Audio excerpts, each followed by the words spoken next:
महाराष्ट्र राज्य मराठी पत्रकार संघाचे प्रदेशाध्यक्ष तथा नगरसेवक मनीष केत यांच्या नेतृत्वाखाली शिष्टमंडळाने मंगळवारी मुंबईत मंत्रालयात राज्याचे मुख्यमंत्री देवेंद्र फडणवीस यांची भेट घेतली। या भेटीत राज्यातील आणि विशेषतः सोलापूर जिल्ह्यातील पत्रकारांच्या विविध प्रलंबित प्रश्नांवर आणि मागण्यांवर सविस्तर चर्चा करण्यात आली।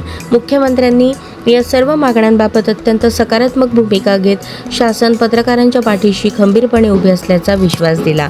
या महत्त्वपूर्ण बैठकीप्रसंगी सोलापूर जिल्ह्याचे पालकमंत्री तथा ग्रामविकास मंत्री जयकुमार गोरे, आमदार सचिन कल्याण शेट्टी, आमदार देवेंद्र कोठे, सोलापूर श्रमिक पत्रकार संघाचे अध्यक्ष विक्रम खेलबुडे, ज्येष्ठ पत्रकार महेश हाडमे उपस्थित होते। शिष्टमंडळाच्या वतीने मुख्यमंत्री देवेंद्र फडणवीस यांना विविध मागण्यांचे निवेदन सादर करण्यात आले। संजय भुकरे यांना पोलीस संरक्षण, महाराष्ट्र राज्य मराठी पत्रकार संघाचे राज्य संघटक संजय भुकरे यांना तातडीने पोलीस संरक्षण देण्यात यावे, राज्यातील ज्येष्ठ पत्रकारांच्या सन्मान योजनेतील तांत्रिक अडचणी दूर करून त्याबाबत तातडीने सकारात्मक निर्णय घ्यावा, सोलापूर श्रमिक पत्रकार गृहनिर्माण प्रकल्पातील प्रलंबित तांत्रिक अडचणी सोडवण्यासाठी मंत्रालयात विशेष बैठक आयोजित करावी, माध्यम क्षेत्रातील दीर्घकालीन व्यावसायिक अनुभव हा शैक्षणिक क्षेत्रातील प्राध्यापक पदासाठी पात्रता म्हणून निकष म्हणून ग्राह्य धरण्यात यावा। निवेदन स्वीकारल्यानंतर मुख्यमंत्री देवेंद्र फडणवीस यांनी शिष्टमंडळाशी सकारात्मक चर्चा केली।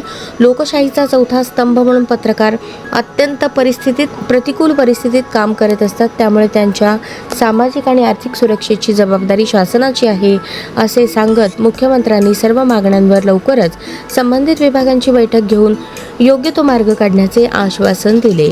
या भेटीमुळे सोलापूरसह राज्यातील पत्रकार वर्तुळातून समाधान व्यक्त होत असून प्रलंबित प्रश्न लवकरच मार्गी लागतील अशी आशा निर्माण झाली आहे।